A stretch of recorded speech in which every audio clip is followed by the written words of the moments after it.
I guess it's been live. Alright. Jeez. Talk about trying to get stuff going here.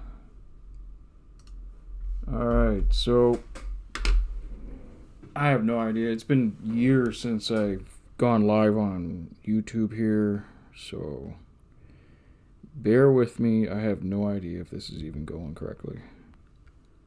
Things have updated quite a lot, so let's see. Boom, boom, boom. I don't think I'm live. It says I'm live, but it's not. I have no idea. Okay. Start streaming. It says I'm live, but I have no idea if this is live or not. I have no idea if this is live or not. Yeah, it says I'm live on my channel, so let's continue. All right. Sorry about the delay there. It's a bit of a nuisance sometimes dealing with that stuff, but just for example, I got the scene here. I'm setting up OBS, and you can see my color palettes and all that on the other screen. So I have two screens going. Okay, so here we go, and now that one, there we go. It's just latency. Okay, so I'm just doing this cave dweller picture, just doodling around here, learning stuff about Krita. It's not going to be an animated image or a GIF or anything like that. I'm just doing a static drawing, and I'm using a Wacom drawing tablet, something cheap. And Krita is a free app, so you can install it and you can donate to the Krita company and all that. So, but I like it. It's good for doing pixel stuff and all that.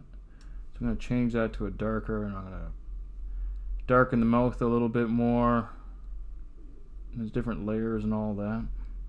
I'm just kind of trying to make this creature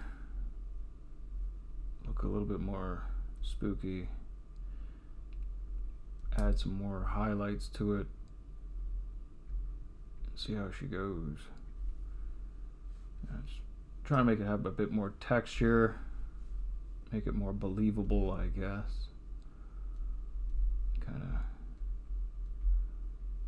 make it like a more wrinkly or something. And yeah, so that's Krita. It's a nice program for painting around. If you ever played with Microsoft Paint back in the day, and I believe it's still available, but having this, there's so much more options. You can do animation, you can do coding with Linux and all that other stuff.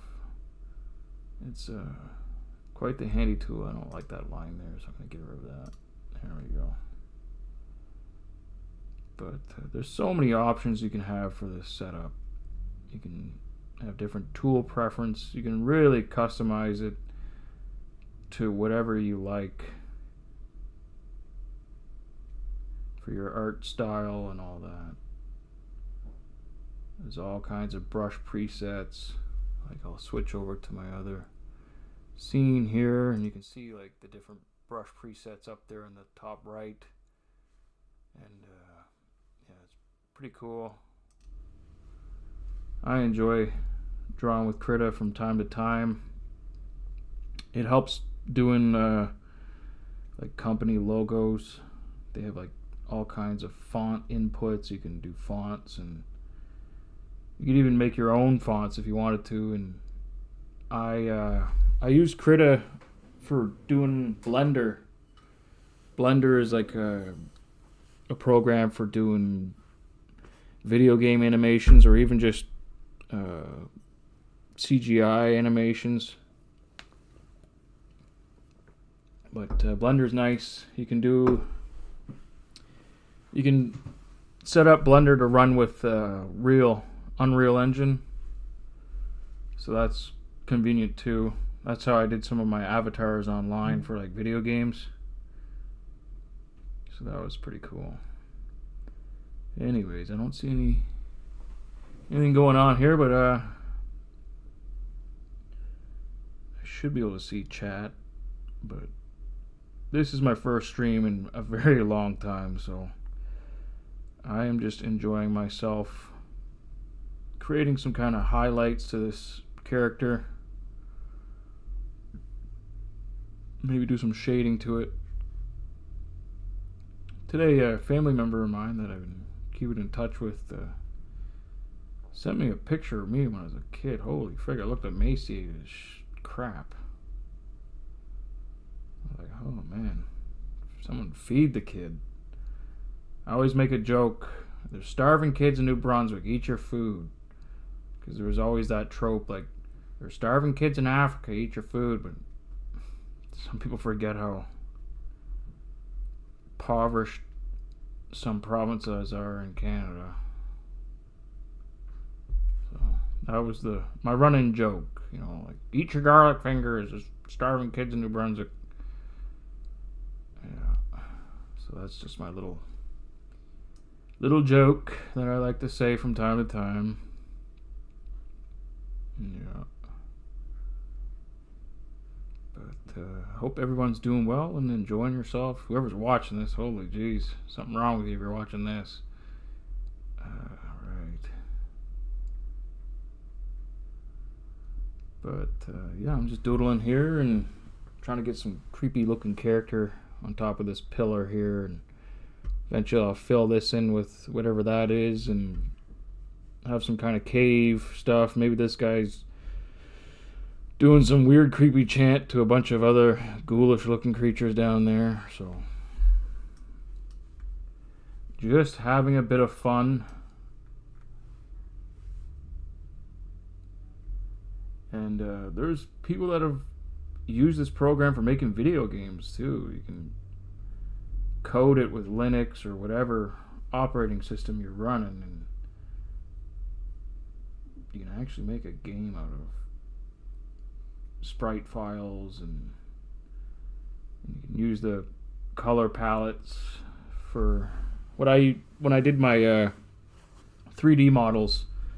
I made all the skins with Krita, and then I put the skin file into Blender, and then I took the avatar from Blender and put it into Unreal Engine, and it worked great. It was a different setup, but you gotta make do with what you got.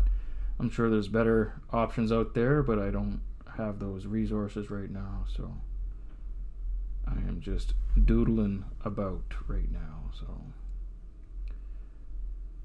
just having a bit of fun with it.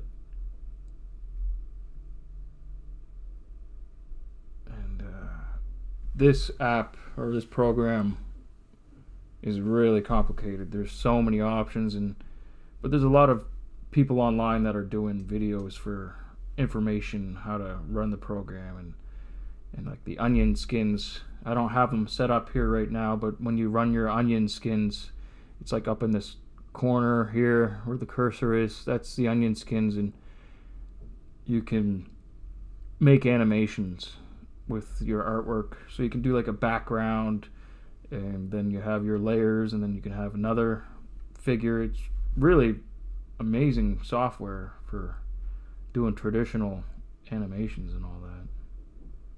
You could even import like photographs and have that animated, like stop motion if you wanted to, like claymation and all that fun stuff. And it's just a real ideal program for indie studios that are strapped for cash and don't really have much for their studio setup. It also runs with Linux. I've had this running on a Raspberry Pi 4, so it is capable of running on smaller CPUs and all that. It's always best to have a good computer that you can utilize this stuff with. And I'm just rambling away here, just giving little accents to this character. I think I might make this guy a bit goopy looking, so I'm gonna run a bit of a lighter tone, a little bit lighter, darker than that. Let's see here. Yeah, that's about right. Now I just want to kind of highlight things a little bit, kind of like make it look moist, I guess. A moist creature of the night. Let's see here. So I'm just giving a little bit of highlights here and there. Kind of make it look a bit glistening. It is a cave creature, so it probably has some kind of moisture to it.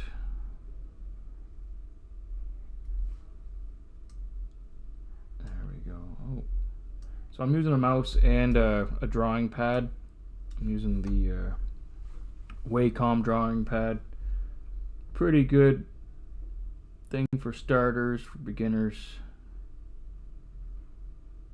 So not too overly complicated to set up. And I've had it work pretty good there. It takes a while to get used to running an art tablet.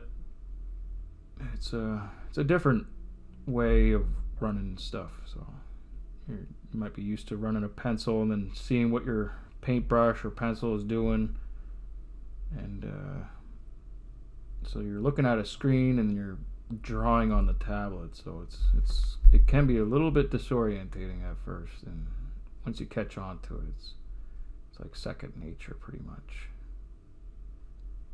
It's one of those things you have to adapt to eventually.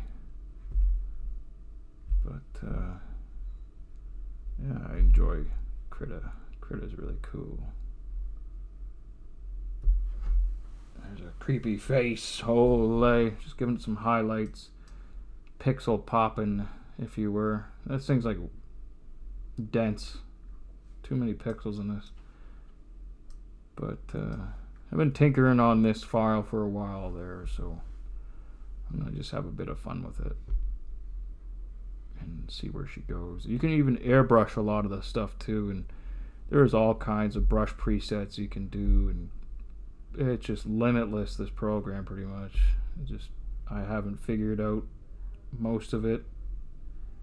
I just use it for fun, but it is quite a fun program to play with. I'm going to highlight the hand a bit more, the forearm, kind of give it that definition. There we go. I don't know where the light source is, but we're going to have some fun with it. Alright, so I have no idea if this is even running. It says it's running, but the live stream.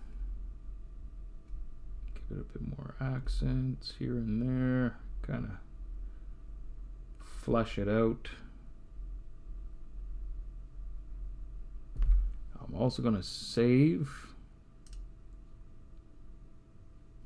because you never know if something crashes, power outage, you never know. So it's always good to save your progress if you're happy with your progress. That's the downfall of digital artwork. You never know if it's gonna mess up. I don't like that definition. Here we go.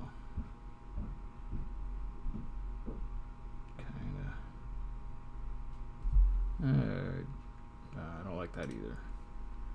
Maybe I'll just be subtle about it and just kind of give it a little bit of a glint and darken it a little bit too down here. Maybe it's like a bulb somewhere, a bulb of goop. Let's get it a little bit darker here. There we go. Yeah. The bulb's kind of weird. Oh well. Alright. So, just gonna kind of streamline it a little bit. More accents to it. That's pretty much where we're at with that guy. And the mountain thing. I might put an extra background on him. Maybe have some like shadowing of like a, maybe he's like doing a silhouette on the wall over here, and there's like some fire or something projecting the silhouette, kind of like that theory or whatever it is, Plato's theory.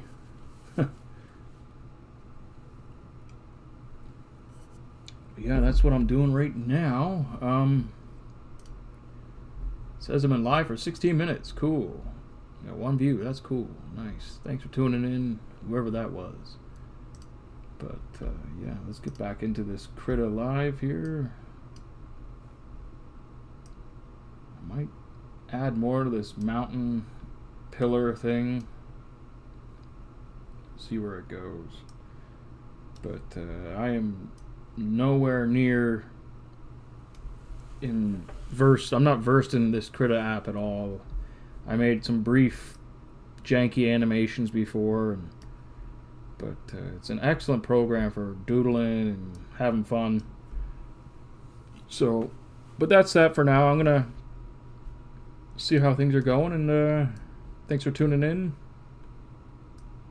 And that's the creature guy that I've come up with so far. Alright, thanks for tuning in, guys. And